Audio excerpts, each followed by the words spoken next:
Hello, DeFreak.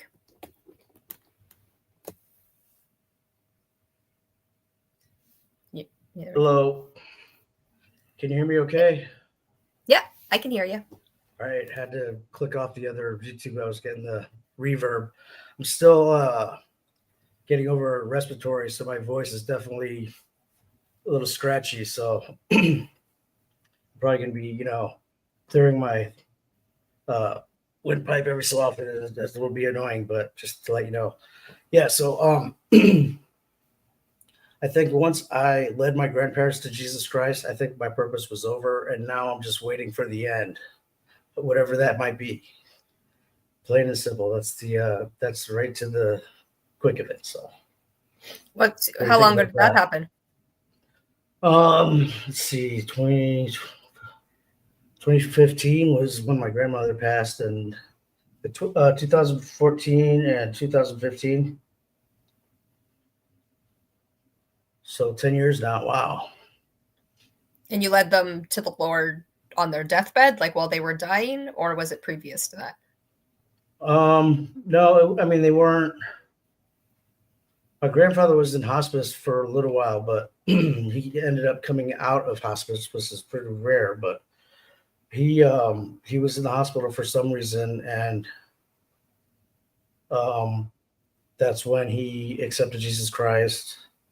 But I'd been talking to them before that, because I used to be a suicidal person, and that's when I found. Well, that's partially when I found God and was seeking Him, and so they saw a change in my life, and they started to listen to me talk about Him, and relating it to Islam, because they're quote unquote Muslims and stuff. But my grandmother, she was a very stubborn woman, but she was, they were righteous people. They just never, really learned about Jesus like I never did. And so we would talk and stuff, and finally convince them to, actually take the leap of faith and to put faith in Jesus Christ, which is actually really not a big deal, except that you're taught via indoctrination and whatever else, when you're in a Muslim family or nation or, proximity, that you just don't accept Jesus as God, kind of a thing. It's just, that's the first thing you learn on your mother's, nipple, basically, is, God is not three, He's one, and Jesus is not God, and blah, blah, blah, blah. Like, that's the very first thing you learn, as a toddler / milk drinker, seriously. And so was that one of the first things you unlearned as a Christian? Is that one of the first things that brought you to Christianity? Was that Jesus is God, is part of a Trinity? No, what brought me was I needed forgiveness from God, and then I started learning about Jesus, and I realized just how ignorant I really was about who He was and what He meant, and like, how it all relates to God and everything. I was ignorant. Like, I didn't know anything. And so I just started learning about Him, and he grabbed a hold of my heart, and I put my faith in Him, and luckily for me, He actually showed up, and I have like assurance that He's real. A lot of people don't get that, so I'm thankful for that. But the next thing is to try and convert the rest of my family. Not convert necessarily, but to what is your assurance He's real? What is your relationship with Jesus that convinces you of that? Well, I actually had a vision from God, and it was in the spirit realm, and it was the most significant thing that's ever happened in my life, and that experience was what did it for me. So, like, after that, I've just been a born again, quote unquote, born again Christian. Of course, I don't fit in anywhere because I was a secular, person, whatever, not really religious most of my life. And if I identified it as anything, it was always as a, basically a Muslim. And so growing up, I always felt like the outsider, because all my friends were in church on Sunday, But now I'm a Christian. No one goes to church on Sunday, so like I still feel like an outsider. It's just a strange world. But what aspects of Islam were in your life? What were you doing nothing. As a Muslim? Nothing. So you weren't praying, you weren't going to mosque, you weren't. Nothing. No, we were secular. We just believed that we were superior because we believed that all quote unquote 3 of the prophets, and we're superior. It's a whole indoctrination that people do. Which 3 prophets are you referring to? Which 3 prophets? That would be Moses, Jesus, and Muhammad. So the flesh always needs to feel like it is better than everyone else. For some reason, it's just innate in the flesh, and it'll take anything that it can and use that as a ego boost or a self-esteem, manufacturing. And I don't know why that is. I don't know if that's called ego or what that is exactly. It's really ridiculous, but it's just a fact of the flesh. That we need to be better than other people?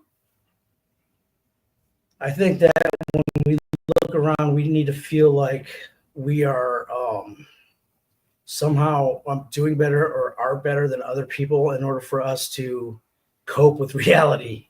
And that's a product of the flesh. I don't find that in myself. So it's not a product of my flesh. Well, I mean, if you are on here on YouTube every day, or when you are and you're making, righteous judgments on other people, that's basically the same thing. I don't know if I would consider them righteous judgments, but just judgments. Well, yeah. I mean, doing that kind of stuff is the proof of the pudding, and it's just what we do, and it's really like I mean I still do it. I do it, like I hate that guy Snafu because he's always making false accusations, and I can't stand him because he calls himself a Christian, and so I'm always passing judgment on him, insulting him, trolling him. That's not what I should be doing, but I know that he is not going to change.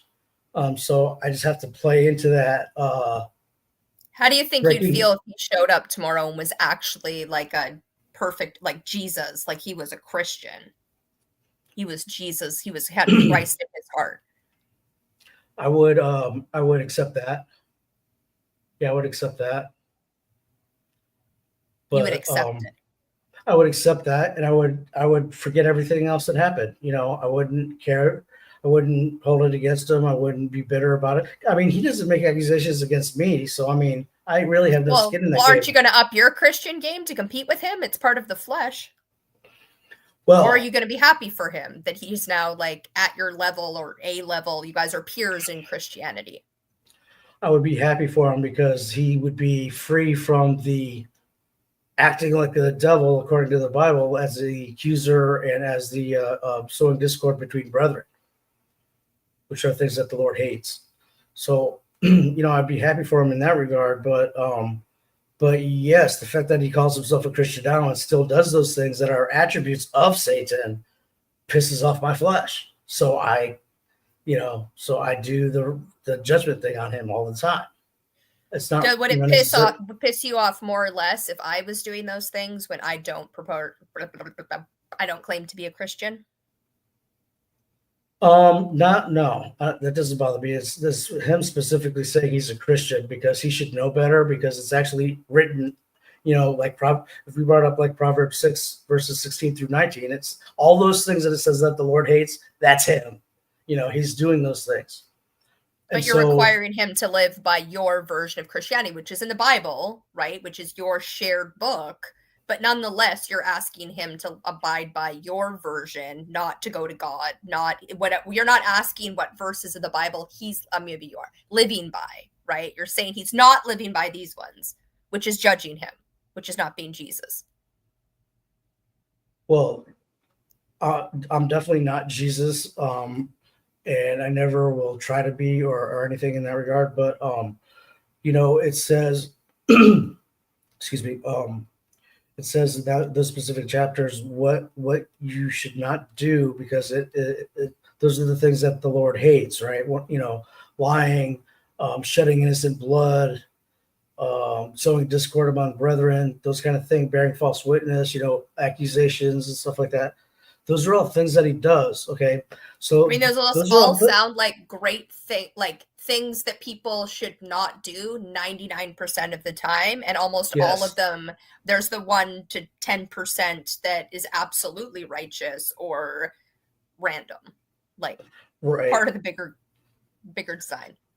Yeah, I mean, there are people who can be righteous and do those things in a righteous way against actual people who are actually guilty of something, and be just fine even if they're not Christian.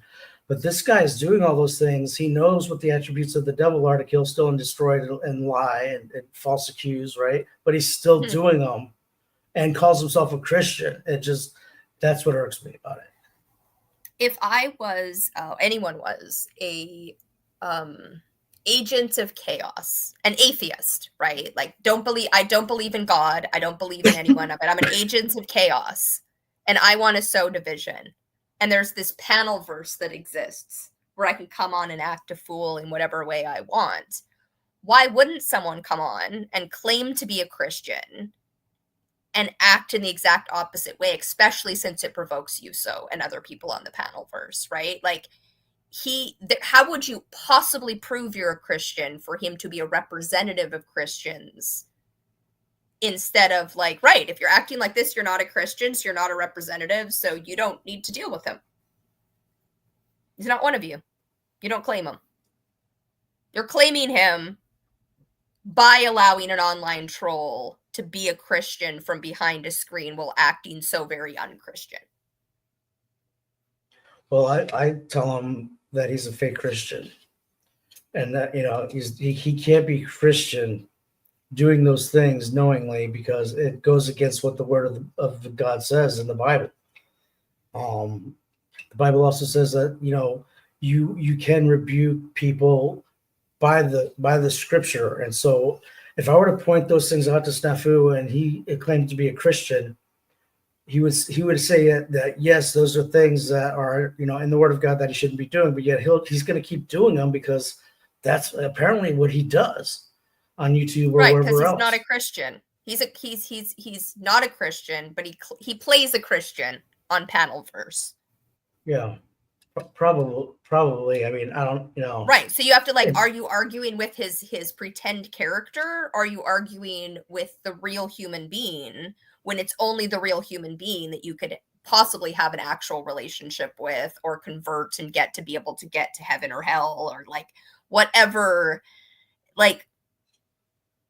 When we're dealing with each other's religions online, taking people at face value that they are a Christian, they are a Muslim, they are an atheist, especially when somebody can be a representation of an entire group of people while they're being complete assholes, right?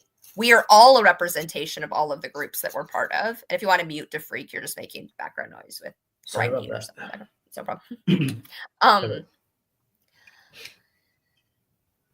Actually, I don't know. That's a interesting thing that you brought up. I don't know how to because I don't know if he's being a fake, if he's playing the character, or if he actually believes he's a Christian. It's weird because he'll say something that makes like he is a believer, and then he does those things which are unbelieving behaviors. And if that's what offends me, is that he tries to associate with the group that is not supposed to display those behaviors. And so I don't know what to make of that. So right, the group that I'm assuming are authentically a part of, you are a Christian. It is part of your life. You have this whole story of how you came to Jesus. I don't know what Snafu's come to Jesus story is, right? All I've ever seen him do is say he's a Christian while streaming together the longest swear words, including racial, ableist, PDF. he's he's the opposite of Christ consciousness. Anything that looks like that while claiming to be a Christian. The only thing I like, so even if he is a Christian, even if he goes to church all the time, even if he actually is, to be able to separate the two and be like, no, he's playing a part, like King Stephen's pretending to be rich, right? Like, these aren't real people who are telling you about their real authentic lives. Okay, and we can deal with them in that way. We can assume people are real and in the moment, and we can also, right, he's not a Christian. So you constantly need to have him prove he's a Christian, just draws attention to him, so you're not acting in your Jesus Christ-like consciousness and drawing people into Christianity in an authentic way, because you're not acting from your most Jesus-like, which I do all the time, but I don't purport to be a Christian. Right. So yeah, that's interesting, because I am afraid that people will associate that his behavior with Christianity, and that is going to bring a bad light on Christianity. But what you say is right, and so I'm just adding on to it. But it does make my flesh feel better because I'm exposing him in some way, somehow, or whatever. But I guess he's just exposing himself. I need to think about it more, I guess, because I don't know. I mean, sometimes you have to troll a troll, but I should probably ease off a little bit too, because it's I think people are aware of what the hell's going on with him, and literally he's accused like literally everyone that I know or have seen on, in our little circle of panel first people, and has produced absolutely not one shred of evidence against anybody for any of it. So it's just I don't know. I don't know what's going on. I mean, like, how can he keep this up for so long? Have like literally zero wins and 100 losses, and still continue with the charade, unless it just doesn't make any sense. Because it doesn't make any sense. There's people out there who they can get it wrong 99% of the time. You can show them they've gotten it wrong 99% of the time. They're still going to cling to that 1%. And you can't take away that. If it's 0.1%, they'll cling to that.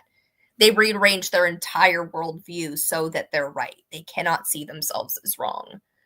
And I don't know if Snafu's in that. He flies off the handle in a moment's. I've never seen him not yelling and not. Like, he's just never calm and rational, ever. No. The very first time I saw that guy, he was threatening Bex, because she just started her panel verse or whatever, like her show that she was doing for a little while. And he literally was like talking nice to her, and then he on a split second, you better watch yourself. We're going to watch you. And, and it was like, what the hell? And it's like, she's a girl, dude. Like, it was just so absurd. I couldn't believe what I was hearing, but which is people's like true authentic feelings and emotions come out online, and also they're completely masked, lying, trying to pretend to be someone they're not, both at the same time. And we have to Schrodinger's it. We have to be like, right there, until we get to know someone in real life and see them day in and day out, how they act.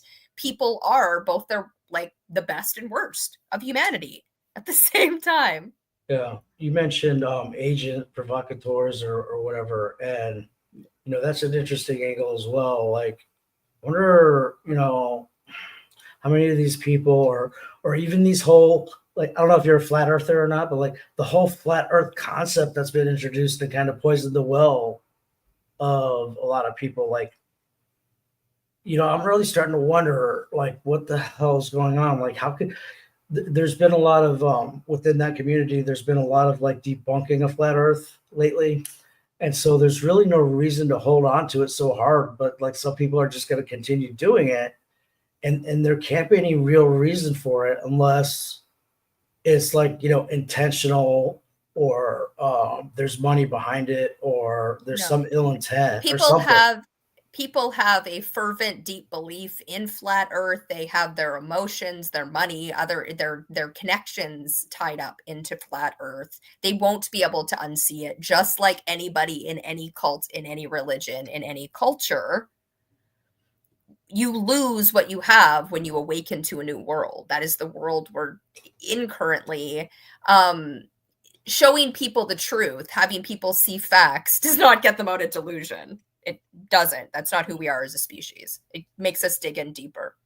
I mean, you would hope that it could or it should. Maybe it does, but I think for the most part, you're right. But flat Earth happens to be a really great example because when you really dig into what they're trying to sell or say or whatever, their biggest fear is that, well, if they can lie about this, what else are they lying about? Meanwhile, that's the lie. It's so ironic. Flat Earth is a weird one because I've looked into many of the conspiracy theories that are out there, and there's always a sliver of truth to them, which ends up convincing you at least somewhat that there could be something here. There's nothing in flat Earth. Like, if you understand our solar system at all, it doesn't make sense. It's like eclipses, and they always have this weird way of like explaining how. Anyway, none of the experiments make sense. None of it makes sense. They're not really looking for truth. But there's a lot of different religions and belief systems out there that are like that. People are looking for connection, looking for community, and looking for a sense of, I have the truth and we're all being lied to. And you're right. Like, the flat Earth is the lie. It's like, yeah. So, okay. So you find out that the flat Earth is real and the government's been lying to you. And now what? Like, the rest of the government is lying to you? Well, guess what? They were lying to you. That's the thing. That could be the one thing in 2025 that would shock me, is if they're like, aliens come, doesn't shock me. In fact, I think that's absolutely almost certainly about to happen. Whether they're real or not is a whole other question. But like, the Earth is flat. And we're surrounded by Antarctica, and there's like a moon and a sun or whatever that's in the sky. Right. Like, that would actually shock me. Like, I'd be like, and I would need to go up in a plane and see it. Like, I would need to be taken up in a rocket ship and shown it to really believe it. Yeah. Or there's either that, or you just start digging until you hit something, or you don't. Is like, digging part of it? Because that's it's not. But no. Okay. But like, if you were to start digging, you would either hit a core, or you would just, like, after 12,000 miles or whatever it is, you would go past where a core should be, and then you would know it's flat, I guess. But one of the things that they do, that piece of not conspiracy, but like when you look at how far into the Earth's crust we've actually dug, when you look at how big the Earth is, and it's like this tiny, our deepest oil well goes down this far. Yeah, I think it's like 2 or 8 miles or something, like 2 miles, maybe, or 8 miles. It's really, that's about it. Like, I think it's literally like 2 to 8 miles, which is like, that's it, But going back to one more thing on flat Earth. They come up with these different models of, like, how it could be, and like what's going on, and like if you're turbojetting through space, and so like the last one I heard was like the Earth has 2 like robotic oscillating arms that will, depending on the season, they'll like spread out, and it'll and then you'll continue the rotation or something, and it's wild what they come up with. It's and some of these people reality is much more cool and weird. Yeah. Like, the fact that we are hurtling through space with all of these planets circling around a sun, with all of these other, like infinite stars, nearly infinite, to our little brains infinite, and we're not hitting things on a constant basis. Things aren't hitting us on a constant basis. There's something protecting us, that we're not in contact with aliens, that there aren't a bunch of Earths around that inhabit life, or there are, anyway, like our actual galaxy, our actual world that we can explore is magical and amazing. And I don't know, made up conspiracy theories have less fun in them. than And there's reality. actually solar system formation like physics and theories that make a lot of sense, and it basically is based off of gravity and heat, and in terms of how metals and density and planets and solar systems actually can form, and it seems to be pretty solid physics. So they're looking for exoplanets or whatever that could sustain life and stuff like that. And so it's just the other thing is, like, some of these flat earthers are some of the most intelligent people that I've witnessed or heard talk about other things, but then they get on the flat earth and it's like, what the hell's going on? Like, I wonder if, like, there's literally a sort of a agent, kind of a subversion element to it, because at this point, a lot of the big, like, kind of the names of flat earth have, like, literally gone to Antarctica and stuff, and done other things, or other people, and there's been a big debunking of it, and yet they're just going to find a new model to make, and they're just going to keep going, I guess. And it's just, we should be trying to find a whole new source of energy, but yet we're doing all this BS, like, garbage, like, whatever it is, conspiracy theories, or, subversion, or, a lot of the social justice, the political, and none of it's really going to matter if we don't have a new source of clean, sustainable energy. None of it's going to matter, because we're gonna burn out and fade away. Like, it won't be anything to worry about. Good thing we have all kinds of sources of clean, sustainable energy. Just not the, like, capitalism just isn't clean and sustainable. Clean and sustainable energy we have. Well, I'm talking something Humans. that is, that has the oomph of a nuclear plant, but is not creating, waste that we make bombs out of. Right. And if we're waiting around for that, that isn't the, like, human ingenuity, and the sun is the solar power we need. Like, humans can go and live in the forest. We wouldn't be very happy just living in the forest without a lot of stuff. It would be very cold. But, like, there's a lie to the amount of energy we are utilizing on this planet, because we can, because it came from the coal and gas and gas natural gas and petroleum. Right. What I'm saying, go ahead. We create everything in this profit-driven, toddler-like way, instead of actually looking at what individuals need, what groups need, what the world needs, and creating it so it doesn't need to be constantly mined from the earth.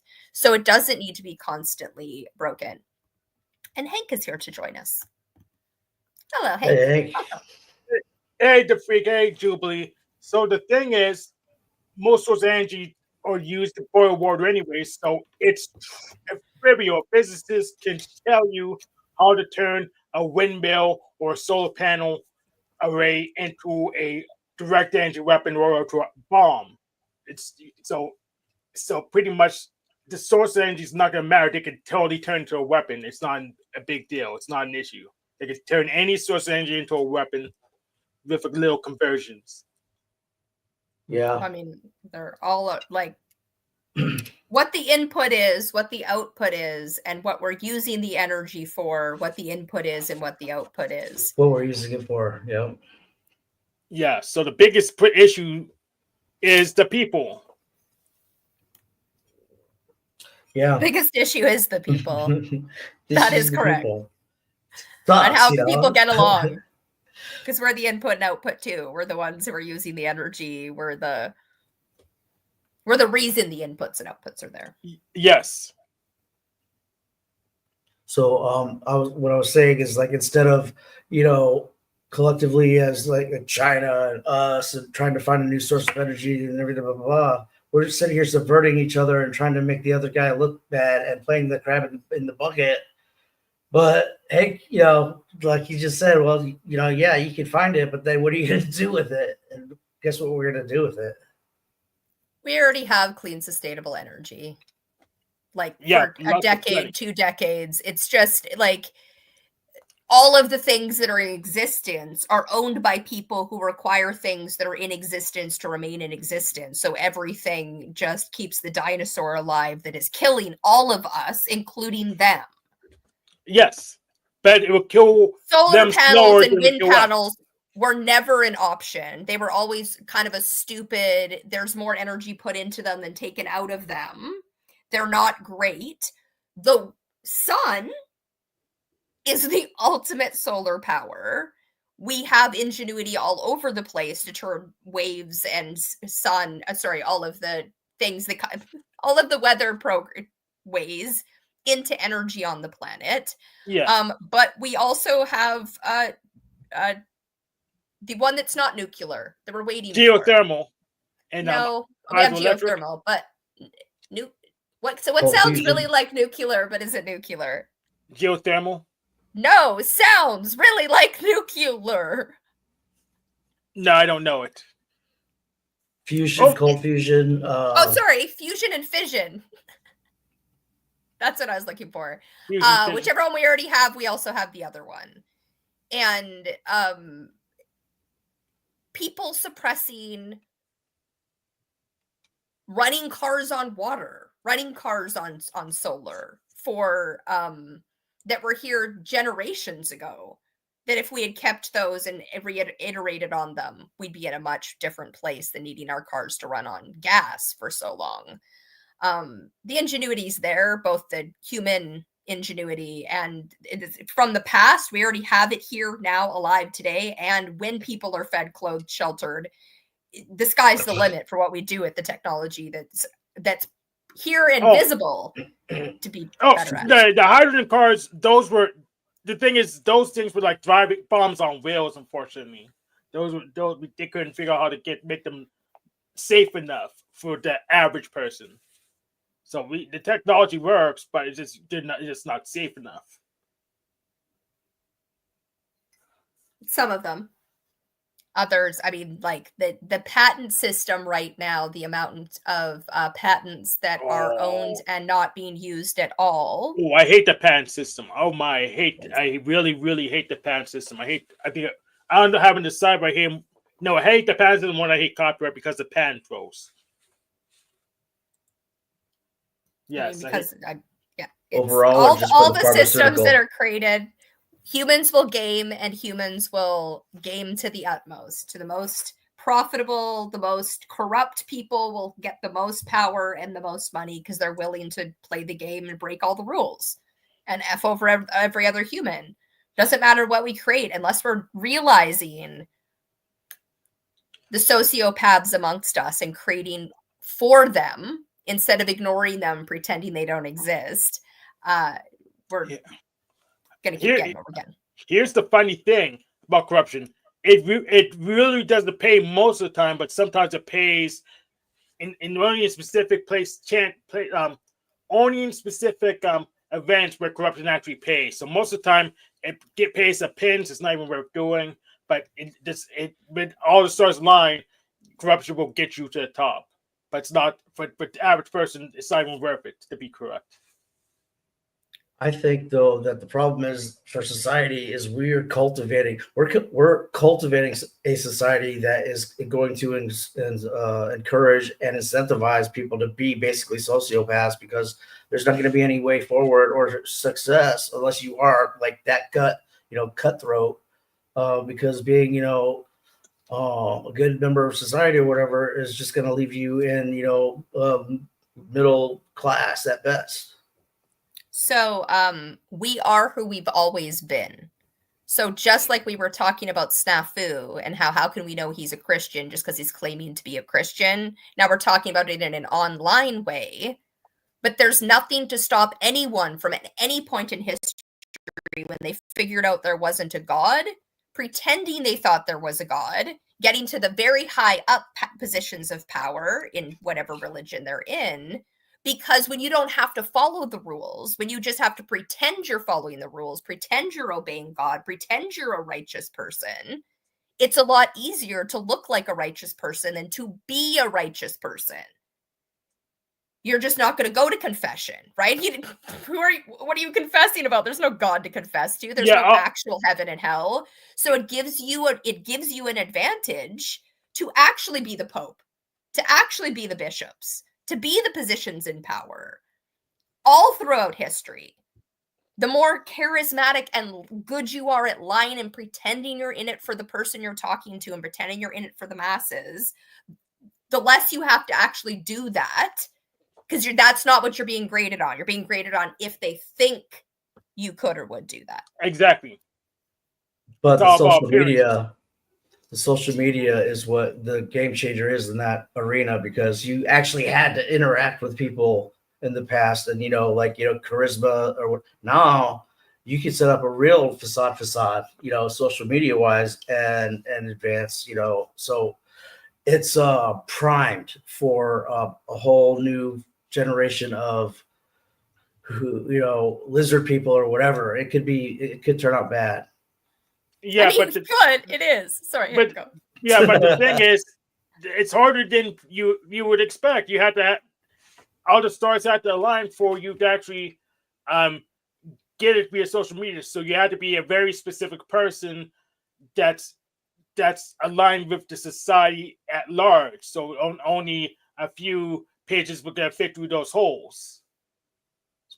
For example, Cheeseball Man and the Cornhead Killer, those guys were already YouTubers that were struggling, and they had to pretend to be superheroes / supervillains to go viral. So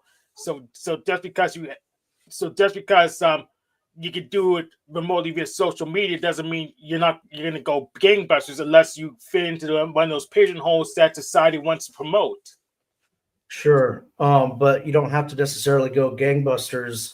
It's going to filter down into the rest of society to where the fabric and the cohesion of your proletariat is going to be just as broken as anything else. It's going to not be good.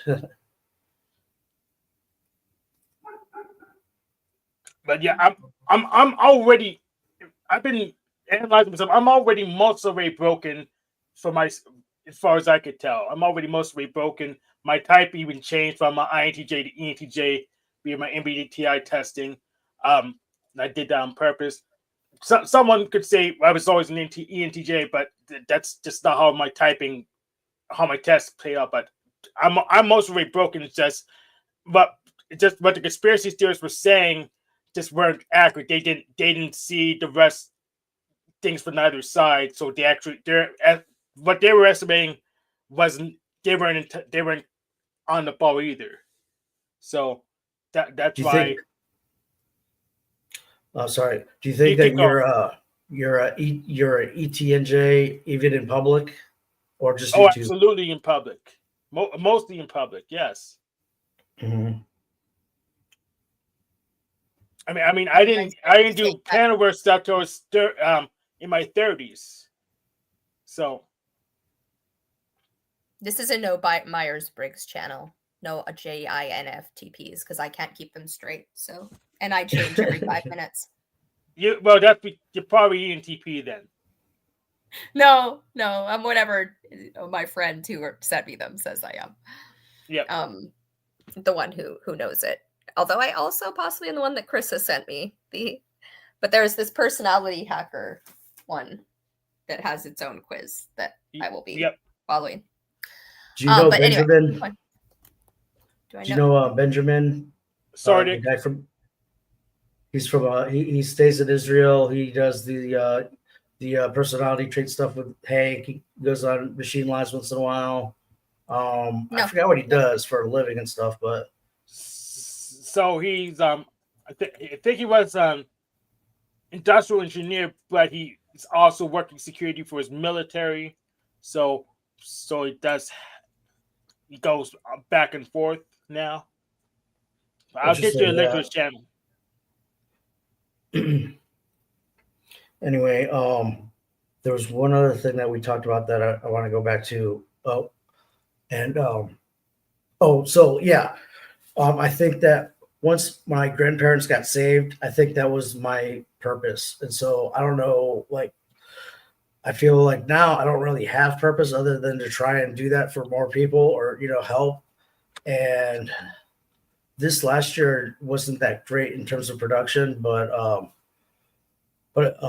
regardless, I feel like the thing that I was here to do, which was to, lead them to the Lord, Mhm. was my purpose. And so now I'm just waiting to go home. I have a question about that, because this is so bringing people to Jesus, bringing people to the Lord. There's clearly a way that it can be done, because people are brought to the Lord. They're brought to whatever religion, right? They're from one to the other all the time.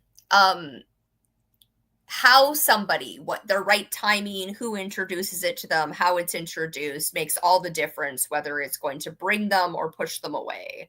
I see this with veganism a lot as well. People like pushing veganism on people in such a way it makes people go out and eat a steak in a way that they wouldn't have eaten a steak before.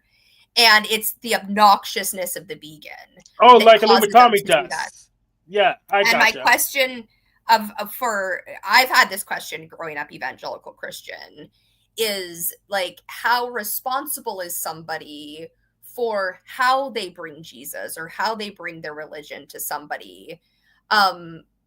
To the ego involved in thinking you're the person who should bring it then at that point in time. How do you know when Jesus or your God wants you to be in that conversation? And how do you let, I guess, them take the wheel to guide that path so that you're not saying the wrong thing and pushing people further away? Like your grandparents, you had a relationship with, right? That's a very different relationship than like a random person on the street. Right.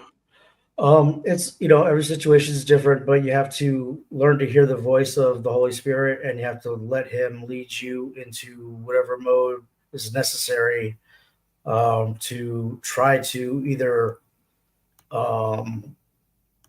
clear stumbling blocks from their mind or from their heart, to just to throw what was the saying? You can like sow the seeds, and then another person will water it, and then another person will trim the hedge. And so you're one of those parts of the cultivation of the person to Christ. So the answer is you have to just follow the Spirit of God as best you can, and hope for the best, basically, and pray, of course. Do you ever get does anyone ever get feedback on when they get it wrong? Oh, pretty much. Yeah, I switched my approaches. I pretty much just take the Jewish approach. I don't push it unless it's on topic, or or just really nothing else to talk about and filling dead air. So I don't try to.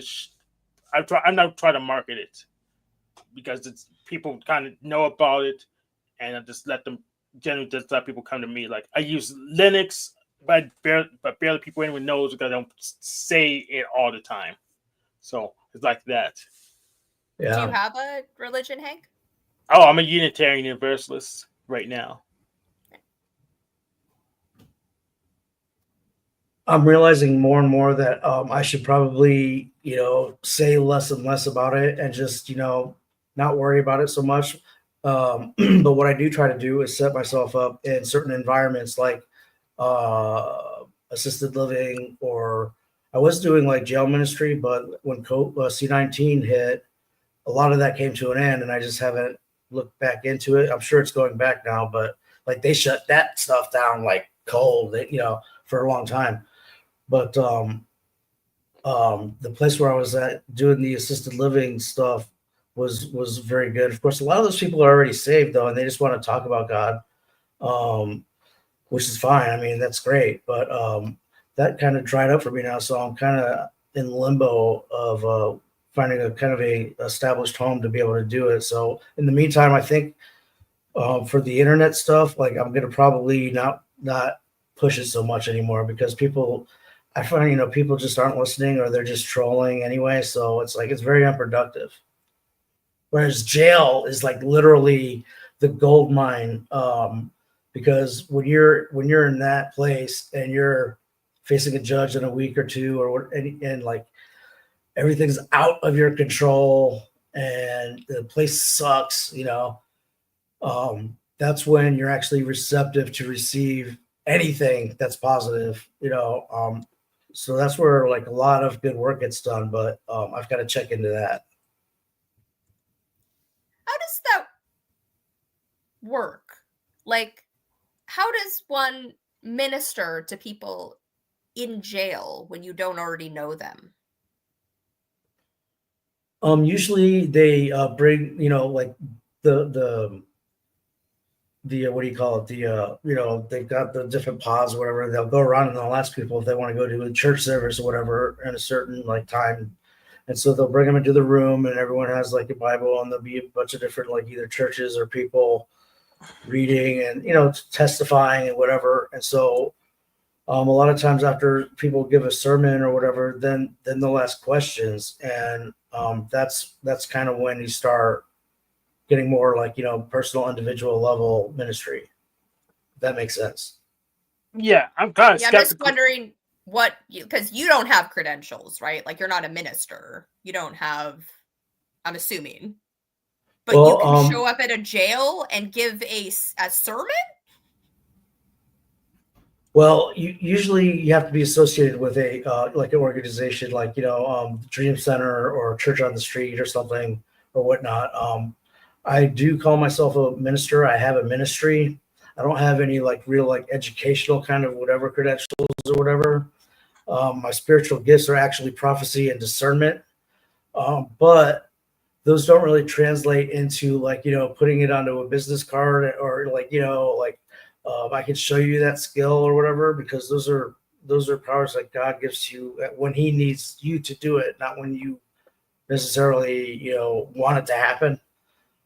But because the people in jail, like you said, they're desperate and basically yes. they're at their most vulnerable and they're looking for guidance. And the fact that the jail lets anyone in, why not New Age spirituality? Why not every religion? Why not? I think they do.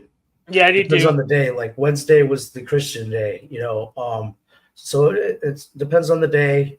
You have the different, whoever wants to come and minister to the people in jail, they do that. And I'm pretty sure like, it was Wednesday for us. And I was associated with the Dream Center / Church on the Street, which is, like a not homeless, but it's like a post rehab, halfway, not, it's kind of, it's like past halfway house, kind of reestablishing yourself after, say, a tough time or being homeless or something like that, here in Phoenix. Okay, I'll take note that you're a divination wizard, but the thing is, sure, cults take advantage of people who are hard on their luck or just don't really have any other options, like people literally imprisoned by the state. But I'm not sure if you're saving them or saving yourself by getting more people codependent on you. So.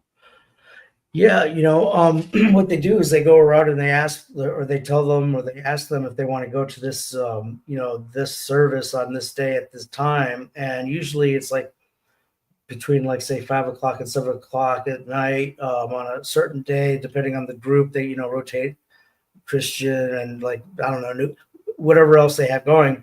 And so it's volunteer. They volunteer to go. It's not mandatory. But what a lot of people will do is they just want to get out of general population for a little while and not have to deal with the BS or the whatever. And so they'll go, and some of them aren't even looking for it. They just want to hear something else, or they're bored, or you just never know. Other people are looking for specific like signs or prophecy or whatever. That's when, that's when I find that God would show up and they would be scared out of their wits or whatever. And they'd be seeing a judge like tomorrow. And God would give me a word for them or something, and it'd be that's really where I found a lot of good production in terms of ministry.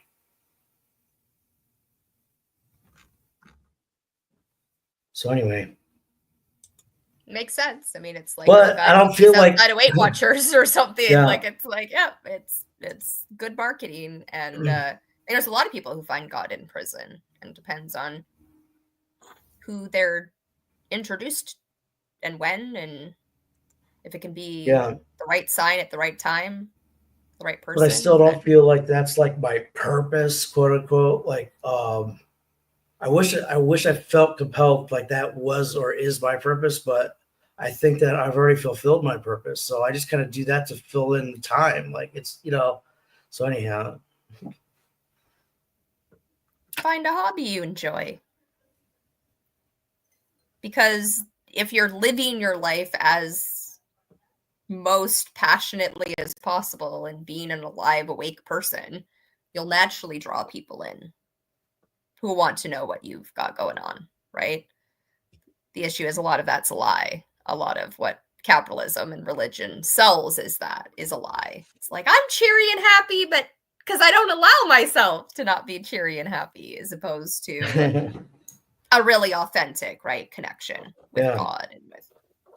Well, we're seeing lies everywhere. We're seeing lies with the political parties, the political systems. We're seeing lies with the news and the press. We're seeing lies pretty much everywhere, and it could be demoralizing and disheartening. And sometimes I feel like that.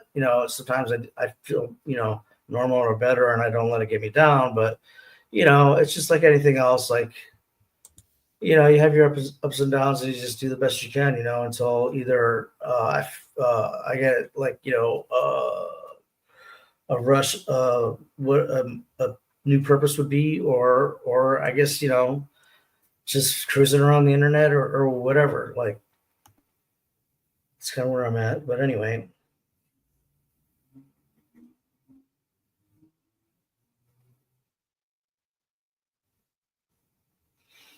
That one guy, he said he was you thought he said he was an audiologist. I thought he said he was a ideologist. Audiologist. Yeah. I never heard that before. Not ideologist, whatever. I can't say it right now. But which is the I just need to point out to Adam here that the first country, I just quickly Google searched because I did not buy that it was the UK. Haiti. Haiti was the first country to outlaw slavery. And they've paid the price every day since. Interesting. Before the French are there or after or like how, well, Haiti started as a slave revolt. So my guess is their founding is that slavery isn't allowed here. And like I said, they've paid the price internationally ever since to not be allowed to be a prosperous country, to need to live in poverty, even if their neighbor isn't. Yeah. The Dominican Republic shares the island. Yeah. But you don't outlaw slavery unless you have it, right? Which is why Haiti is the first one to outlaw slavery. The UK outlawing it is because they had it in all of their colonies. And then they outlawed it. America outlawing it way too late. History will always remember. Again, because they had it. A horrific version. Many nation states did not have slavery. And many did. Many do. Big shout out to the UK as well for enabling child labor after abolishing slavery. So big ups there. I mean, yeah, we're not just pass the buck on to the next person of like what labor we don't want to do. How could we force, coerce, shame other people into doing labor we don't want to do? Yeah, that's what it's all about. And here's about reversing that. About doing the labor we want to do and allowing other people to do the labor they want to do. That's the harder part. The harder part, allowing people to do the labor they want to do. That would be the most productive too, actually. Yes. How about you guys? If you had freedom in your own lives, what would you spend your days doing? So there's So yeah. I need to make sure we get more laptops with removable batteries, not integrated batteries. So that's pretty high. Also, these free open source, free and open source projects, a lot of them aren't even paying their own bills. They're literally on corporate welfare. I would want to fix that somehow. Well, they're also in freedom. They also don't need money. No, they need But money you want for bandwidth and hosting, so they're not that free. They literally a lot of them only exist on corporate welfare, so they're not paying their own way, even though people are using them to make tons of money. They're not paying their own way. They're not getting the wealth back to them, so they can even pay their own bills for Gotcha. hosting. So you'd spend your time concentrating on that project. Yeah, that project. I also want to make a I want to port 0K and Kernel Panic, the real-time strategy games, to Mind Test. I think they changed their name recently, but people know Mind Test. So I want to port those games to that engine. And there's some stuff I want to program. There's some games I want to play, and there's some games I want to reverse engineer. There's some other software I want to work on, and some hardware I want to work on. So I have a lot of stuff I want to do, but I barely have time to do. I'm actually just squeezing time because I'm going back in for work today. So, but I don't feel that tired, so I'm just gonna talk instead of sleep. Nice. Fair enough. How about you, DeFreak? What would you spend your days doing if you had ultimate freedom? Ultimate freedom. I might just go pray on that wall. I would consider that. I probably wouldn't do it, but I would consider it. Otherwise, I do like to minister, especially when God is moving. And the other thing I think I could do or would want to do would be like cook for like mass amounts of people who are being productive in some sort of like, like I don't want to say like, army sized, or even like a high school size type of thing, but maybe like a small project of, builders or construction workers or whatever, like in a camp or something, like be the cook for that outfit kind of a thing. I can see myself doing like something like that. Much needed things. I've never met somebody who says they're going to sit around and do absolutely nothing. I've met tons of people worried about everybody else sitting around and doing absolutely nothing. So doing nothing's boring. Yeah, so it's boring. You don't want to do that. I think that's what Dad's doing right now. He doesn't like it, but he's just having health issues. So no, and I think when we have an army, actually, a volunteer labor that can be utilized in ways that are very powerful and meaningful, when you can sign up to build a construction project or to clean up a piece of land or to clean up a beach and have people who actually have skill in that and a way to gain skill in that, I think there are tons of people who want to find their role in that, right? You're like, right, I only want to cook. Find a place where I can be a cook to a bunch of people. And if you're able to turn that down. Yeah, but I pull back on my volunteer labor because a lot of people involved were just not pleasant people to be around.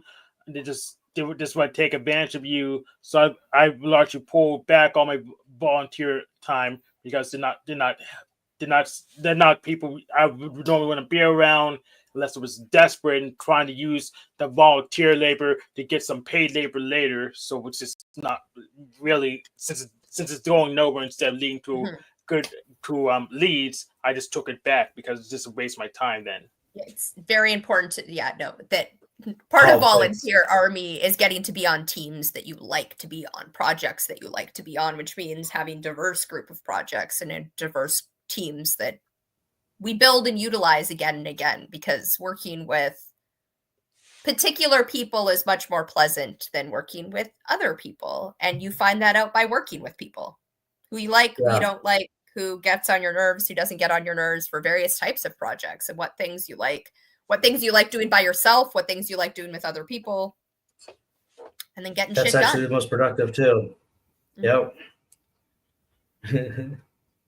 Having conversation while you're working, having music while you're working, having not at the same time for Jubilee, having silence while you're working, not having any of those be the rule, but having like, right, I like silence. I work on the silent project. Well, we're One silently thing I noticed picking carrots. back in my corporate days, like when you get a corporate job now, basically as soon as you're hired, it seems like the whole time they're just trying to find a reason to fire you. It's like your job is like to not get fired after you're hired. Yep, pretty much. But there's some places where the turnover is so high that as long as you don't break major rules, you're not going anywhere. That's where I am now. But a lot of times it's about just trying not to be fired because of mean girls and stuff like that.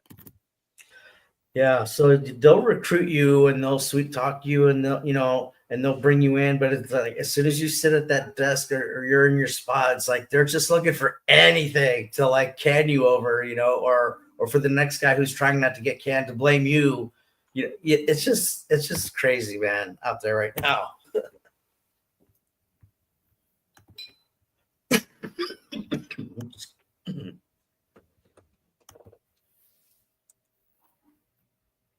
Yeah, where'd Hank go?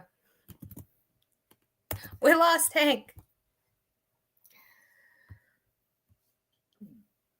And now DeFreak's on mute. Did I do something? Sorry about that. That's right.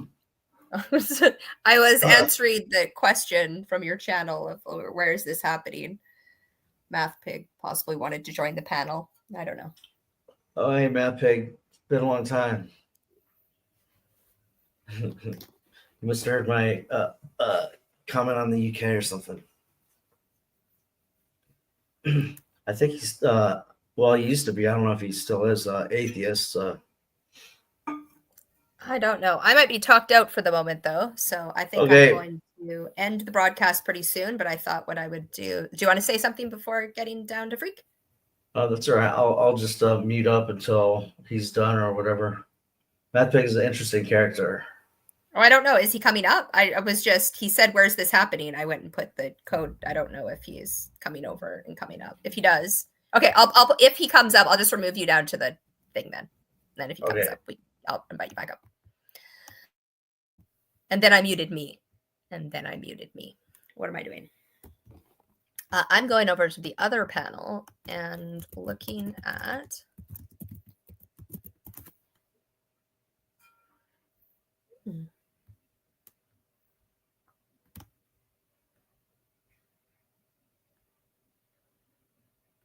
how long do we have?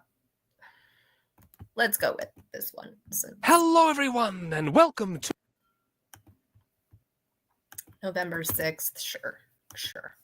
So we're just gonna look at, right? A super quick history of Haiti. I have no idea.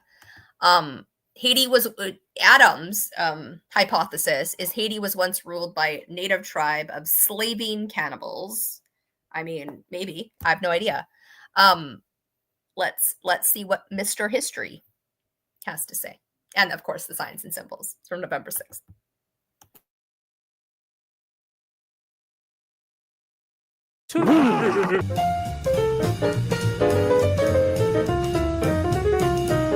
This is the Caribbean, and here's Haiti. Now let's go, shall we? Haiti, in the Taino language, means land of tall mountains, and consists of the western third of the island we call Hispaniola. For thousands of years, the Arawak Taino people dwelt, hunted, farmed, and fought in the tumbling valleys and under mist-skirted peaks. Then their world as they knew it wilted away with the arrival of the Europeans. Columbus claimed it for Spain in 1492, and left a contingent of settlers at La Navidad, who all ended up slaughtered by the Taino. But if the natives thought problem solved, they couldn't have been more mistaken. The Spaniards returned, subjugated them, and then made them extricate all the rock-embedded riches they could from assorted gold mines, and after exhausting the stores of that precious metal, largely abandoned the island, leaving it in a most ravaged and desolate condition, its indigenous residents decimated by introduced disease. So Haiti sorrowed in the sun, as bit by bit the French began setting up shop on its shores. In 1697, the French occupation of the western bit of the island was formally recognized by Spain, and many thousands of African slaves were shipped shipped over to labor on plantations of coffee and sugar. It was called Saint-Domingue, and it became an enormously profitable region. The condition of the slaves was far from ideal, however, horrendous in fact, and the wind from Europe brought whispers of new ideas of liberty and the rights of man, and the colony was tense with resentment between class and race. And then, one summer night in 1791, a voodoo ceremony and a thunderstorm called for revolt, and it happened. The Haitian Revolution began with uprisings of slaves against their owners, and it escalated from there, fueled by a frenzied hunger for vengeance. Plantations were set ablaze, their proprietors murdered, and slaves were unshackled across the land. France itself was in the middle of its own revolution, and things were very muddled, and amid the Caribbean chaos, one man rose to dominance, as is customary. Toussaint Louverture, a formidable military commander, who bit by bit asserted his authority until the entire island was under his rule. Meanwhile, Napoleon had taken control of France and sent a force to get the lucrative colony back. The troops were soon decimated by disease, but after months of fighting, Louverture surrendered and was permitted to retire. But then the French changed their minds and arrested him. He died in prison the following year. The fighting went on, with Jean-Jacques Dessalines decisively defeating the French at the Battle of Vertières and proclaiming the independence of Haiti on the first day of 1804, with himself as its emperor. Dessalines then ordered the remaining whites to be exterminated, and himself ended up assassinated in 1806. Haiti then split in two with different leaders, until Jean-Pierre Boyer united the country again, and even took control of the Spanish bit of the island, the future Dominican Republic. Nevertheless, the people feared the French would return, and were eager to settle things via negotiation. France agreed to recognize Haiti's independence at a price. Haiti was ordered to pay a massive amount of money to France, and Boyer said, okay, and Haiti has been impoverished ever since. The Dominicans gained independence from Haiti in 1844, and Haitian attempts to get it back only failed. Unhappy Haiti underwent many years of political misfortune and diplomatic humiliation, alongside its debilitating debt payments. Then, in 1915, the US invaded and occupied it. Why? Well, America was concerned over the widespread insurgency and growing German influence and interest in Haiti. So in went the Marines, and the Haitians were not exactly overjoyed, though the Americans built quite a lot of stuff. Anyway, the US withdrew its forces in 1934, and Haitians went back to running things. Then, in 1937, the Dominican dictator next door expressed his displeasure at the Haitians living in his country by ordering them all killed. Alright, now for some good news. The 1950s saw a time of increased tourism and, well, no, that's about it. Back to the bad news. 1957 saw Dr. François Duvalier elected president, better known as Papa Doc. He rose to power by harnessing the long-standing racial discontent present in Haiti. The country was largely run by the urban mulatto class, while the black Haitian majority were mostly rural farmers and considerably poorer. Papa Doc promoted the cause of the majority, but also made sure to promote himself, and formed a viciously effective paramilitary, the Tonton Macoute, to intimidate enemies and crush opposition. He even claimed to have killed US President John F. Kennedy by a voodoo curse. Anyway, after thousands of murders and lots of corruption and repression, he died and was followed by his son, nicknamed Baby Doc. And things didn't get much better, and popular resentment eventually compelled him to step down and go into exile in France in 1986. When a left-wing reformist priest was elected, whose policies threatened the elite, a 1991 military coup kicked him out. This ultimately prompted US intervention in Operation Uphold Democracy, and in stepped 20,000 troops, and Aristide was reinstated and promptly disbanded the Haitian military. While international aid increased and reforms were attempted, things just wouldn't go right. Crime increased, poverty expanded, and tropical storms struck one after the other. So the UN went in with the Brazilian army to keep order, with mixed results. Then there was a magnitude 7 earthquake that killed over 100,000 people. Then, amid the recovery, a cholera epidemic broke out, and another hurricane hit, and then another, and then another. But none of this stopped Haitian novelist Dimitri Elias Léger from writing a book called God Loves Haiti. And Kanye West is interested in building a city of the future in this troubled but undeniably beautiful land. Now the question is, what awaits Haiti in the days and years ahead? Comment below. But for now, bye-bye!